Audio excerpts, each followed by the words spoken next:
Don't come home tonight. I'm having a friend over and need privacy with him, she texted. I said, no problem. Went to a hotel and called a divorce lawyer. Filed the next day. She came home that evening to find all my things gone and divorce papers on the table. Hey viewers, before we move on to the video, please make sure to subscribe to the channel and hit the like button if you want to see more stories like this. Thanks. I think the worst part wasn't the cheating. It was the logistics. It was the casual, administrative way she tried to schedule her affair, like she was booking a dentist appointment or rescheduling a delivery. She didn't even have the decency to sneak around. She just expected me to facilitate it. My name is Mark. I'm 32, work in logistics, ironically, and for the last 7 years, I have been what you might call a high-functioning doormat. Jenna is 30. When we met, she was vibrant, chaotic, and exciting. I was the rock. I was the guy who remembered to pay the electric bill, the guy who made sure the car had oil, the guy who funded the lifestyle she felt she deserved. Over the years, that dynamic shifted. I stopped being the rock and started becoming the staff. The erosion of respect was slow. It started with small things. She'd forget my birthday, then laugh it off saying she's bad with dates. She'd invite her friends over and make me stay in the den because I killed the vibe. Then came Kyle. Kyle was the new guy at her marketing firm. You know the type. 26, drives a leased BMW he can't afford, talks about hustle culture, and has the emotional depth of a puddle. For the last 3 months, Kyle was all I heard about. Kyle is so misunderstood. Kyle has such a visionary mind. Kyle thinks you're really stable, Mark. That's sweet. Stable. The way she said it sounded like an insult. Like I was a piece of furniture she'd outgrown, but was too lazy to haul to the curb. It all came to a head on a Friday. I had put in a 60-hour week. My back was killing me, and all I wanted was to order Thai food, sit on my couch, and watch a movie with my wife. I texted her around 4 p.m. Hey, leaving work early. Thinking pad Thai and a movie? I miss you. Read at 4:02 p.m. No reply. I was driving past the grocery store when my phone buzzed again at 4:45 p.m. I pulled over to check it, expecting a list of groceries she wanted me to pick up. Instead, I got the text. I stared at the screen for so long the backlight timed out and went dark. I had to tap it to wake it up, just to make sure I hadn't hallucinated the words. Don't come home tonight until late. Kyle is having a crisis and needs me. I need privacy with him to talk him through it. He's in a really bad place, and I can't have you hovering around making it awkward. Go see a movie or something. I'll let you know when it's safe to come back. I read it 3 times. First, the audacity of the command, don't come home. My name is on the deed. I pay the mortgage. I pay the utilities that keep the lights on and the AC running. Second, the gaslighting. Kyle is having a crisis. Right. A crisis that requires my absence and total privacy in my home on a Friday night. Third, the dismissal. Go see a movie or something. Like I was a child getting sent to his room so the adults could talk. Something inside me snapped. It wasn't a loud snap. It wasn't a scream. It was the sound of a heavy cable finally shearing under years of tension. It was a quiet, metallic ping in the center of my chest. For years, I had made excuses for her. She's stressed. She's spirited. She just needs space. But looking at those words, I can't have you hovering, I realized I wasn't her husband. I was an obstacle. I was the landlord she was sleeping with to keep rent cheap, and now she wanted the landlord to vacate the premises so she could entertain a new tenant. I didn't cry. I didn't call her screaming. I didn't drive to where she was. I typed 2 words. No problem. Send. I put the car in gear. But I didn't go to the movies. I went to the bank. I have a friend who went through a messy divorce a few years ago, and he gave me one piece of advice that I never thought I'd use. If you know it's over, don't telegraph your move. Execute it. I walked into the branch and withdrew exactly 50% of our joint savings. Not a penny more, not a penny less. I transferred it to a personal account she didn't have access to. It was a significant amount, enough to float me for 6 months if needed. Then I drove home. I knew I had a window. Jenna gets off work at 5 o'clock. She usually hits a happy hour or goes to the gym before coming home. If she was meeting Kyle, they were probably grabbing a pre-crisis drink to build the tension. That gave me maybe 90 minutes. I pulled into the driveway of the house I bought 3 years ago. I looked at the lawn I mowed every Saturday. I looked at the porch swing I installed because she said she wanted a Southern Gothic aesthetic. I walked inside. The house smelled like her perfume and the vanilla candles she bought with my credit card. I didn't smash anything. I didn't cut up her clothes. That's what a crazy person does, and I needed to be the sane one. I needed to be the gone one. I grabbed my 2 large suitcases from the attic. I packed my clothes first. Suits, jeans, gym gear. I cleared my side of the closet and my drawers. Then, I went to the bathroom. Toothbrush, razor, cologne, medications. Then, I went for the petty stuff. The stuff that would make the point clearer than any note ever could. I unplugged the high-end Wi-Fi router I had installed because the ISP one was too slow for her streaming. I packed it. I went to the kitchen. I took the $800 Breville espresso machine she used every morning but never cleaned. I took the grinder. I took the Dyson vacuum cleaner. I took the 65-inch OLED TV from the living room. I left the mount on the wall, looking like a skeleton. I took the PlayStation. I took the Alexa hub she used to play her music. I even took the toilet paper from the master bath. It took me 45 minutes. By the time I was done, the house wasn't just empty of me. It was empty of comfort. It was just a shell with furniture. It looked like a model home that had been robbed. I stood in the kitchen one last time. I took off my wedding band. It felt heavy, like a shackle I hadn't noticed I was wearing. I placed it on the kitchen island, right next to the empty spot where the espresso machine used to be. I didn't have divorce papers yet. It was Friday evening, but I had a notepad. I wrote, "You wanted privacy. You have it. You wanted the house to yourself. It's yours. Don't worry about me hovering. I'm gone. Do not contact me. My lawyer will be in touch on Monday." I propped the note up against her favorite scented candle. I loaded up the SUV. It was packed to the brim. I looked back at the house one last time. It looked dark, unwelcoming. Without the smart lights I had programmed, the porch was pitch black. I got in the car, drove 3 towns over, about 40 minutes away, and checked into a Marriott. I turned off my location sharing. I blocked her on Instagram, TikTok, and Facebook. But I left her number unblocked on my phone. Why? Because I wanted to know when she got home. I wanted to know the exact moment the fantasy of her night with Kyle collided with the reality of what she had done. I ordered a steak from room service, opened a beer, and sat in the silence of the hotel room. It was the first time in years I didn't feel a knot of anxiety in my stomach wondering if I was doing enough to make her happy. I checked my watch. 7:15 p.m. She would be unlocking the door right about now. The phone sat on the nightstand, screen facing up. I took a sip of beer and waited for the fireworks.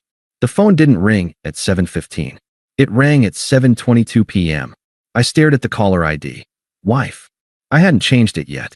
A small part of me, the weak part that had spent 7 years trying to please her, wanted to pick up and apologize. I wanted to ask if she was okay. I wanted to fix it. But then I looked at the hotel room ceiling. I remembered the text. "I can't have you hovering." I took a breath, swiped the green button, and put the phone to my ear. I didn't say hello. I just listened. "Mark? Mark, are you insane?" Her voice wasn't sad. It was shrill. It was the voice she used when the waiter brought her the wrong salad dressing. It was pure, unadulterated annoyance. "Where is the TV?" she demanded. Is the coffee maker gone?" "Mark, seriously? You took the router?" "My phone is using data." I sat on the edge of the hotel bed, holding the cold beer bottle. "You wanted privacy, Jenna. I figured you wouldn't want my things hovering around either." "This is childish," she screamed. I could hear the echo in the background. The house sounded empty. I come home after a long week, trying to help a friend through a crisis, and I walk into a looting. "You looted our house." "I took my property," I said calmly. "The things I paid for. The things I use. You have the furniture. You have the bed. You have the house for the night. You have exactly what you asked for." "Kyle is here." "Mark," she hissed, lowering her voice, likely trying to shield the visionary from the domestic disaster. "He's standing right here. Do you know how embarrassing this is?" I told him my husband was giving us space, and instead, it looks like I'm being foreclosed on. There's a square of dust on the wall where the TV was. "Put him on," I said. "What?" "Put Kyle on the phone." "I am not." "Put him on, Jenna, or I hang up and block you forever." There was a rustling sound, a muffled argument. I heard her whisper, "Just talk to him. He's having a breakdown." Then, a male voice. Smooth, confused, and trying to sound dominant. Hey man. Look, Mark, right? I think there's been a misunderstanding. I'm just going through some stuff and..." "Kyle," I interrupted. My voice was level. I'm not coming home. Not tonight, not tomorrow. Jenna sent me a text telling me to leave so she could have privacy with you. So I left. I took my stuff. I emptied the bank account of my share. The house is yours for the weekend. Enjoy the privacy. Oh, and the toilet paper in the master bath? I took that too. Hope you checked before you went. Silence. Wait, Kyle said. The hustle culture bravado was leaking out of his voice. You moved out. I'm filing for divorce on Monday. You guys have a great night. Whoa, Kyle stammered. Dude, I didn't. I'm not. We're just colleagues. I didn't know it was like that. It's exactly like that, I said. Passed the phone back to my wife. More rustling. Jenna came back on, but the tone had shifted. The annoyance was spiked with the first drop of panic. What did you say to him? She snapped. I just clarified the situation. I told him he doesn't have to sneak around. He's the man of the house now. I hope he knows how to fix the water heater. The pilot light goes out if you run the shower too long. Mark, stop it. You're scaring him. You need to come back and bring the router. We can't even watch Netflix. I actually laughed. It was a dark, dry laugh that hurt my chest. Jenna, I'm not tech support anymore. And I'm not your husband anymore. Read the note on the counter. Really read it. I read it. It says you're contacting a lawyer. That's a bluff. You always do this. You get quiet. You sulk. And then you come back and apologize for being passive-aggressive. So just skip to the part where you come home, bring the espresso machine back, and we can talk about your insecurity issues in the morning. She really didn't get it. She was so used to me bending that she couldn't conceive of me breaking. Look at the ring, Jenna, I said. What? The ring. Next to the note. Look at it. Silence. 5 seconds. 10 seconds. You took it off, she whispered. I'm done, Jenna. You didn't just cross a line today. You erased it. Don't come looking for me. Don't call me. I'll see you in court. Mark, wait. I hung up. I didn't block the number immediately. I placed the phone face down on the nightstand. My heart was hammering against my ribs like a trapped bird. I felt nauseous. I felt terrified. But mostly, I felt light. For the next 3 hours, my phone vibrated against the wood of the nightstand. Buzz. Buzz. Buzz. I didn't look. I watched a movie on the hotel TV. A stupid action movie where things exploded and the good guys won. I drank 2 more beers. I took a long, hot shower without anyone banging on the door asking me to move my towel, because it ruined the aesthetic. At 11:30 p.m., the buzzing stopped. I finally picked up the phone. 42 missed calls. 68 text messages. I scrolled through the texts. They told a story all on their own. The evolution of a cheater's collapse. 7:30 p.m., you are being a child. Come home now. 7:42 p.m., Kyle is really uncomfortable. You are ruining his night. This is so selfish. 8:05 p.m., stop ignoring me. Pick up. 8:15 p.m., okay, fine. Stay at a hotel. See if I care. But bring the Wi-Fi back tomorrow. 9 p.m., Kyle left. Thanks a lot. He said this was too heavy for him. Are you happy? You chased away my only friend. 9:30 p.m., Mark, please pick up. I'm alone in the house, and it's really quiet. 10:15 p.m., I didn't mean it like that. The text. I just phrased it badly. I was stressed. 10:45 p.m., why is your ring on the counter? Mark, this isn't funny anymore. 11:15 p.m., where are you? I'm scared. 11:20 p.m., I love you. Please come home. I stared at the last text. I love you. She didn't love me. She loved the safety I provided. She loved the Wi-Fi. She loved the coffee I made. She loved having a punching bag that would never hit back. But she didn't love me. If she loved me, she wouldn't have invited another man into our sanctuary and told me to get lost. I didn't reply. I turned the phone off completely. I slept better that night than I had in 5 years. The weekend was a blur of strange, quiet peace. I woke up Saturday morning in the hotel. My instinct was to jump out of bed and start cleaning, or go pick up croissants from that bakery Jenna liked, the one with the line out the door. Then I remembered. I didn't have to do anything. I ordered room service pancakes. I went to the hotel gym. I sat by the pool and read a book. I turned my phone on briefly on Saturday afternoon. A barrage of notifications. She had called my parents. Mom, Mark, Jenna called crying. She says you abandoned her? What is going on?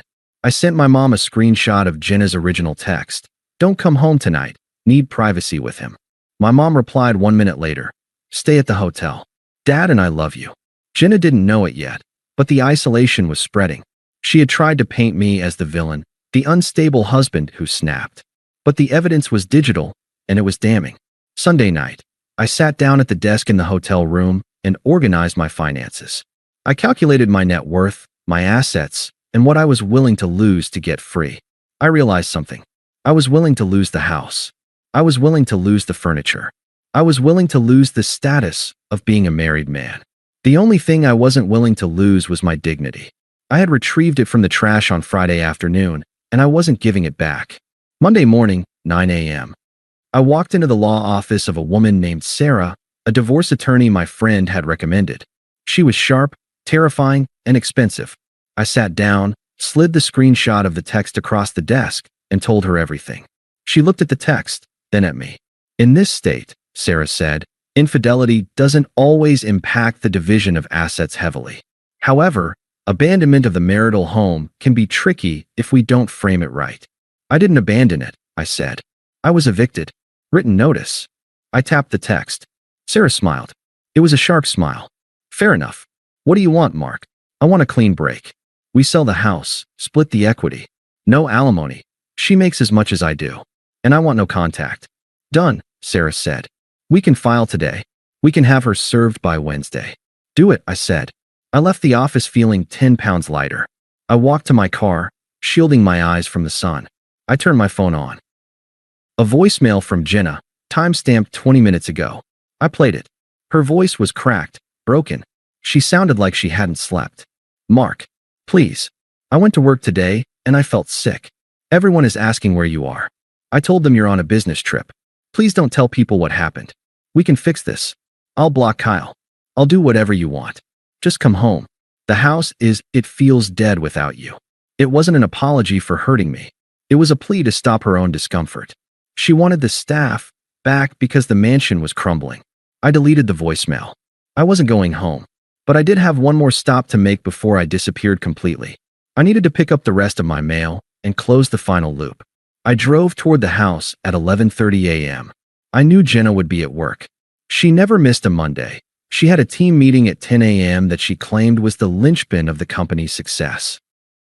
The house looked the same from the outside, but walking up the path, it felt alien. It was just wood and brick now. The emotional mortar held nothing together. I used my key. I half expected her to have changed the locks, but that would require effort and logistics, two things Jenna outsourced to me. Inside, the silence was heavy. The air was stale. I walked to the kitchen. My ring was exactly where I left it on the island, though it had been moved slightly, as if she had picked it up and put it back down. The note was gone. In its place was a new note, written on her heavy, cream-colored stationery. Mark, please don't throw 7 years away over one stupid text. I was overwhelmed. I made a mistake. I'm sorry. Please just talk to me. Love, Jay. Overwhelmed. The catch-all excuse. I didn't touch the note. I went to the small home office in the back. I grabbed the file box with our tax returns, the deed, and my passport. I checked the mail slot, mostly bills addressed to me. I took them. I was walking out when I saw it. On the dining table, there was a framed photo of us from our honeymoon in Maui. It was face down. I flipped it over. The glass was cracked, right over my face. She hadn't just been sad. She'd been furious. That crack in the glass told me everything I needed to know about her remorse. She wasn't sorry she hurt me. She was angry I had revoked her access to me. I left the house, locking the door behind me. I tossed the keys through the mail slot. A final surrender of access. 2 days later, she was served. I didn't see it happen, but my lawyer, Sarah, gave me the play-by-play. A process server caught her walking into her office building. Public. Humiliating. Undeniable. The reaction was instantaneous. My phone, which I had kept on silent, lit up like a slot machine. Jenna, divorce? Are you serious? You're serving me at work? Jenna, this is insane. You're destroying us over nothing. Jenna, I'm going to fight you on everything. You want a war? You got one. The sad, remorseful wife act had lasted exactly 48 hours. Now, the real Jenna was back, the one who needed to win. I forwarded the text to Sarah. Add these to the file, I wrote. The next 3 months were a masterclass in the find-out phase of fuck around. Since I had drained half the savings and stopped paying the bills for the house I wasn't living in, Jenna's reality check hit her bank account first. She couldn't afford the mortgage, the car lease, and her lifestyle on a single income. She frantically tried to get me to pay temporary support, but Sarah shut it down. Your client evicted my client from the marital home to facilitate an extramarital affair, Sarah told her lawyer. He is not obligated to subsidize the venue of his own betrayal. Jenna's lawyer, a tired-looking man who clearly wasn't getting paid enough for her drama, advised her to settle. We agreed to sell the house. I saw her one time during the process. We had to meet with the realtors to sign the listing agreement. I walked into the conference room. I was wearing a suit, not because I had to, but because I wanted to look sharp. I had lost 15 pounds since leaving. I was sleeping better. I looked like a man who had his life back. Jenna looked frayed. Her roots were showing. Her outfit was wrinkled. She looked like someone who had been trying to hold water in her hands for 90 days. When I sat down, she wouldn't look at me. Mark, the realtor said, sliding a document across the table. We just need a signature here. I signed. Jenna. She stared at my signature. Then she looked up at me. Her eyes were red-rimmed. How can you be so cold? She whispered. Did I mean nothing to you? The realtor looked uncomfortable and pretended to check her phone. I capped my pen. You meant everything to me, Jenna. That's why it worked. But the minute you sent that text, you told me exactly what I meant to you. I was an inconvenience. And I solved that problem for you. I removed the inconvenience. I was just, don't, I said softly. Don't rewrite it. You invited another man into our bed. You told me to leave so you could do it. The only tragedy here is that you picked a guy who ran away the second things got real. Her face went pale. The mention of Kyle was a low blow, but necessary. He didn't run away, she lied. I ended it. Sure, I said. That's why he's posting stories with a 22-year-old fitness instructor in Cabo right now. I have mutual friends, Jenna. She flinched as if I'd slapped her. I stood up. Sell the house. Send me my check. Goodbye, Jenna. I walked out. I didn't look back. The house sold quickly. The market was hot. We split the equity 50/50ths. It was a nice chunk of change, enough for a down payment on a condo in the city, closer to my work, closer to the nightlife I had avoided for years because Jenna hated the noise. Jenna didn't fare as well. Because she had refused to downsize her lifestyle while the divorce was pending, she had racked up significant credit card debt. Her half of the equity went almost entirely to paying off Visa and her lawyer. She moved into a rental apartment. A downgrade, as she would have called it. I heard through the grapevine that she tried to spin the story. She told people I was abusive, that I was controlling, that I abandoned her during a mental health crisis. But the text message, that damn text message, I never posted it publicly. I didn't have to. I just showed it to the 3 or 4 key people in our social circle who asked me what happened. She sent me this. I did what she asked. The rumor mill did the rest. People aren't stupid. They know that I need privacy with him isn't code for a book club. Friends she thought were hers slowly drifted away. They didn't want to be around the drama. They didn't want to choose sides. But when one side is a quiet guy rebuilding his life and the other is a chaotic woman screaming about victimhood while dating 3 guys in a month, the choice makes itself. 6 months after the divorce was final, I was at a coffee shop downtown. A new place, not the one with the line. I was waiting for a date. A woman named Sarah, not my lawyer, thankfully. She was a pediatrician, kind, laughed at my jokes, and never once asked me to leave my own home. I was sipping my black coffee when I saw her. Jenna. She was in line, arguing with the barista. I said oat milk. This is almond. I can taste the difference. Do you know who I am? She looked tired. Harder. The chaotic energy that used to be fun now just looked bitter. She turned and saw me.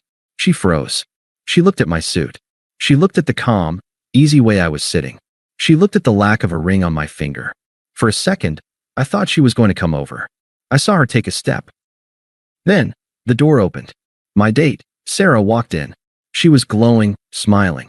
She walked right up to me, kissed me on the cheek, and sat down. Sorry I'm late. Traffic was a nightmare, Sarah said, beaming. No problem, I said, smiling at her. You're worth the wait. I looked up. Jenna was watching us. She looked at Sarah, who was beautiful, successful, and clearly happy to be there. And then she looked back at me. The realization hit her face like a physical blow. The realization that I wasn't just gone. I was better. She wasn't the main character anymore. She was just an extra in the background of a scene she used to direct. She grabbed her almond milk latte, put her head down, and walked out the door. I turned back to Sarah. Who was that? Sarah asked, glancing at the door. Nobody, I said. Just someone I used to know. I never heard from Jenna again. I kept the screenshot of the text, though. I keep it in a hidden folder on my phone. Not to hurt myself, but to remind myself. To remind myself that self-respect is a quiet thing. It doesn't scream. It doesn't beg. It just packs a bag, says, no problem, and walks out the door. And it never, ever looks back. Thanks for watching. Make sure to subscribe to the channel and hit the like button. What do you think about this story? Share it in the comments.